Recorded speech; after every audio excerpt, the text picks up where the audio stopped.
Selamat malam Pak Tatang dan rekan-rekan semua. Pada video ini kami akan mempresentasikan proposal proyek kelas Manajemen Teknologi Inovasi kelas B yang berjudul Evaluasi Resiko dan Kualitas Layanan Produk Finansial Pertanian dari PTZ dengan metode Serve. Kami dari kelompok 10 terdiri dari saya, Farisa Nabila dari jurusan Manajemen Desain Inovasi dan Mas Immanuel Lembang dari jurusan Manajemen Industri. Pertama-tama kami akan membahas terlebih dahulu profil dari PTZ sendiri. Jadi PTZ ini merupakan anak perusahaan institusi perbankan nasional yang berfokus untuk melayani kredit skala kecil. Pertama saat pertama didirikan memang langsung terfokus untuk kredit skala kecil karena pasca krisis ekonomi di tahun 98 disadari bahwa usaha-usaha kecil ini yang justru bertahan dari krisis moneter. Dan untuk pembiayaan sendiri membutuhkan strategi yang berbeda. Oleh karena itu dibentuklah PTZ ini. Nah, semenjak tahun 2020 terjadi perubahan strategi holding dan kini berfokus pada pembiayaan ultramikro yang bernilai di bawah 50 juta. Untuk itu, kemudian PTZ bergerilya untuk mencari prospek-prospek nasabah baru. Akhirnya yang terpilih salah satunya adalah nasabah pertanian gitu. Usaha pertanian sendiri selama ini dianggap beresiko tinggi oleh institusi perbankan hingga seringkali komunitas agrikultur, masyarakat-masyarakat petani tidak terlayani dengan baik untuk mengembangkan usaha akibat keterbatasan modal yang mereka miliki. Nah, oleh karena itu, kemudian PTZ dalam menjalankan bisnis model baru, pengembangan produk finansial untuk pertanian ini, mereka berupaya menekan resiko tersebut dengan memberikan paket layanan kredit dengan pendampingan teknis yang bermitra dengan perusahaan input pertanian. Jadi, kalau kita lihat di diagramnya, bila selama ini PTZ dengan nasabah hanya memberikan pinjaman dan nasabah hanya memberikan pengembalian pinjaman. Di sini selain itu PTZ juga menyediakan technical assistant. Jadi pendampingan teknis mengenai pertanian saat mereka menghadapi kendala atau menemukan hama baru apa yang harus mereka lakukan begitu. Selain itu mereka juga bekerja sama dengan perusahaan pertanian yang sudah ada di sekitar petani-petani atau usaha pertanian selama ini. Jadi mereka mengadakan aktivitas-aktivitas bersama, penyuluhan dan sosialisasi bersama untuk menghubungkan antara PTZ dan nasabah pertanian ini. Jadi perusahaan pertanian akan mendapatkan penjualan yang lebih tinggi, juga sekaligus memberikan pelatihan, sosialisasi, pendampingan, dan menginformasikan kesempatan-kesempatan bisnis apa yang mungkin belum diketahui oleh masyarakat agrikultur, seperti misalnya eh, varietas yang sekarang sedang disukai itu yang bagaimana sih, atau keuntungan yang lebih besar akan didapatkan apabila perusahaan pertanian menyetop pupuk non subsidi misalnya, seperti itu.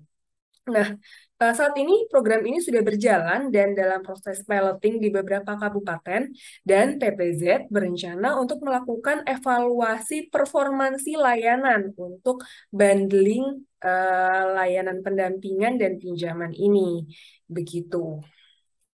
Nah, oleh karena itu, dalam proyek kelas ini kami akan membahas bagaimana perbaikan kualitas layanan dan manajemen resiko dari inovasi paket pembiayaan sektor pertanian dapat dilakukan oleh PTZ dengan menggunakan metode Serve. Tujuan dari penelitian ini sendiri, pertama, kita akan mengukur kualitas layanan dari produk inovasi PTZ di bidang pembiayaan pertanian dengan menggunakan metode server. Sub-sub tujuan yang akan menjadi langkah-langkah pengerjaan proyek ini, pertama, kita akan memetakan model bisnis pada proyek inovasi pertanian ini. kemudian mengidentifikasi indikator kualitas layanan, mengumpulkan data dari responden-responden nasabah, serta melakukan pengolahan data. Dan yang ketiga adalah memberikan usulan perbaikan terhadap kualitas layanan dan manajemen risiko berdasarkan hasil analisa kita terhadap data. Sedangkan manfaat dari penelitian ini, pertama untuk PTZ, hasil penelitian ini akan menjadi bahan pertimbangan dalam pengembangan produk lanjutan dengan berdasarkan persepsi konsumen, gitu. Karena ini merupakan target nasabah yang baru, jadi sebenarnya PTZ sendiri masih memiliki informasi yang terbatas mengenai masyarakat agrikultur, begitu. Hasilnya tentu saja akan meningkatkan profitabilitas perusahaan dan memperluas akses pasar baru dan memberikan pelayanan yang lebih baik pada nasabah ultramikro. Sedangkan untuk institusi keuangan atau regulator jasa keuangan, penelitian ini akan memberikan gambaran bagaimana nasabah pertanian mempersepsikan pinjaman, layanan finansial, produk-produk finansial selama ini sehingga dapat dikembangkan bagaimana sebenarnya regulasi yang sesuai ataupun produk-produk baru untuk melayani kelompok ini begitu. Metode pengukuran kualitas layanan yang dikembangkan di sini juga dapat menjadi benchmark metode yang dapat digunakan untuk pengembangan produk dan pasar baru. Sedangkan yang terakhir, nasabah pertanian dan masyarakat umum akan mendapatkan gambaran dari penelitian ini bagaimana pengukuran, pengembangan, dan peningkatan kualitas layanan di industri finansial untuk mencapai kualitas yang sesuai dengan harapan dan persepsi nasabah. Untuk selanjutnya akan dilanjutkan Mas Noel. Oke, baik. Terima kasih Mbak Parisa. Saya akan melanjutkan presentasi proyek kelas. Kita akan masuk di slide kajian pustaka dan dasar teori, di mana inovasi keuangan adalah sebuah tindakan yang menciptakan instrumen keuangan baru serta teknologi, lembaga, dan pasar keuangan baru. Sedangkan kredit usaha mikro, menurut Bank Indonesia, yaitu kredit usaha mikro adalah pemberian kredit kepada debitur usaha mikro yang memenuhi kriteria usaha mikro sebagaimana diatur dalam Undang-Undang Nomor 20 Tahun 2008 tentang UMKM. Nah, kredit UKM sendiri berdasarkan kegunaannya terbagi dua, yaitu kredit modal kerja dan investasi.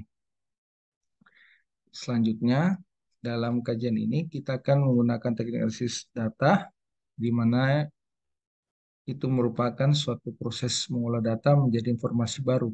Proses ini dilakukan bertujuan agar karakteristik data menjadi lebih mudah dimengerti dan berguna sebagai solusi bagi suatu permasalahan.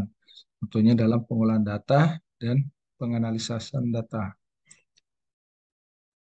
Nah, kemudian teknik yang digunakan selanjutnya adalah yaitu untuk mengumpulkan data dalam penelitian ini kita menggunakan studi pustaka, wawancara kualitatif dan kuantitatif, dokumenter, diskusi, dan intuitif subjektif.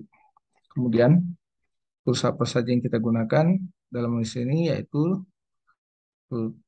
penelitian ini menggunakan analisis toolsnya berupa bisnis model canvas dan metode SERP.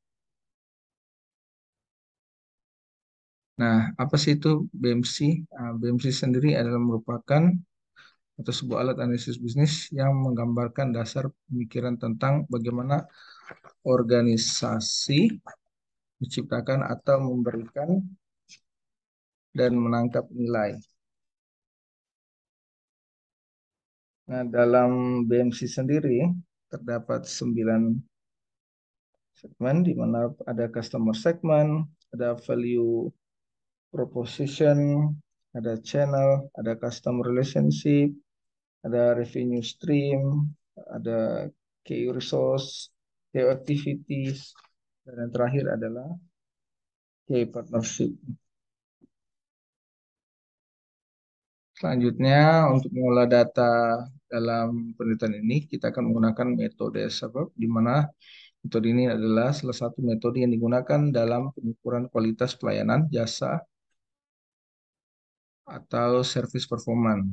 Survive Survive adalah kinerja dari pelayanan yang diterima oleh konsumen itu sendiri dan menilai kualitas pelayanan yang benar-benar mereka rasakan.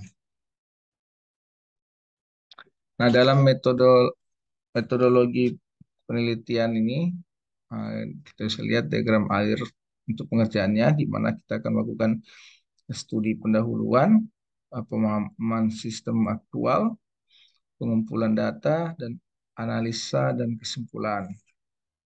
Cara-caranya terdapat dalam kolom, di mana studi pendahuluan itu merupakan observasi langkah awal yang dilakukan dalam penelitian ini untuk mendapatkan gambaran utuh dari sistem aktual. Kemudian lanjut di pemahaman sistem aktual. Pada tahapan ini dilakukan pemetaan terhadap organisasi dan bisnis pada set, khususnya untuk produk pilot inovasi finansial agriculture. Kemudian pengumpulan data. Tahapan ini dilakukan penyusunan kuesioner dengan indikator-indikator kualitas layanan yang akan diuji dalam penelitian ini. Kemudian analisa dan kesimpulannya.